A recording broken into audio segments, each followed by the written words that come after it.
Sądzi Pan, że one to wykonują, bo to jest zawsze taka dyskusja, tak? No, Obecności Amerykanów w Polsce, trwałej obecności, bo bazy w Redzikowie się nie da spakować do walizki i w ciągu... Ja chciałbym, żeby to na przykład było jedno z ustaleń szczytu NATO. To mogłoby być bardzo dobre dla NATO. Wpisuje się to w polską prezydencję. Podczas polskiej prezydencji będziemy aktywnie mówić o bezpieczeństwie Bałtyku, o tym, jak ważne, jak się zmieniła rola w ogóle Bałtyku przez te ostatnie lata, więc to na pewno...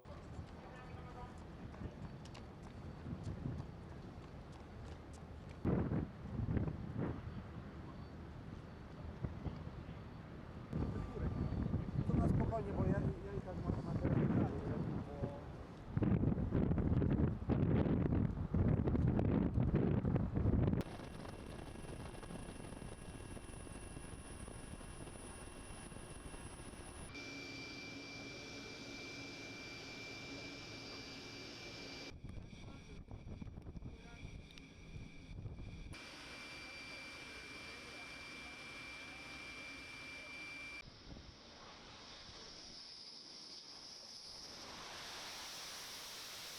Niemcy tutaj też mają swoje zdolności, bardzo ważne są zdolności, może nie tak blisko zainteresowanego bezpośrednim przecież kontaktem z Morzem Bałtyckim, ale jednak ważnego naszego partnera Francji, która ma gigantyczne zdolności w postaci swojej floty.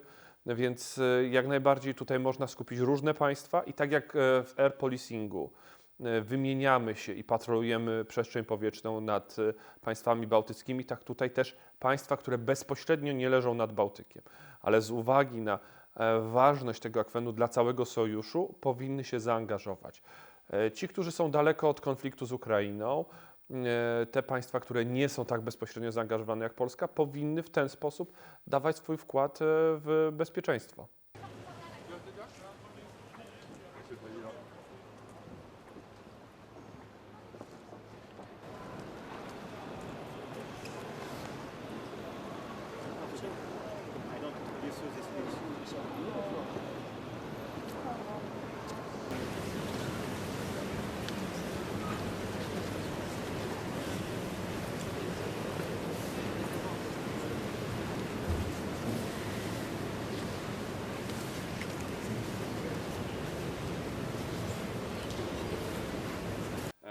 Do tego dochodzi na przykład Holandia, Wielka Brytania czy Niemcy. Dowódcy NATO w Europie, sił NATO w Europie, który... Tylko moim zdaniem jesteśmy w takim momencie, w którym Europa bardziej musi udowodnić swoje zdolności do obrony po to, żeby zatrzymać Amerykanów w Europie, niż dzisiaj zwracać się z kolejnym wnioskiem do Stanów Zjednoczonych, a sama nie wykonując działań. Najpierw niech Europa wykona działania, sojusznicze kraje europejskie nie wykonają działania, później będziemy, myślę, z lepszej pozycji mogli rozmawiać z nową administracją Donalda Trumpa. o jakich działaniach mówimy?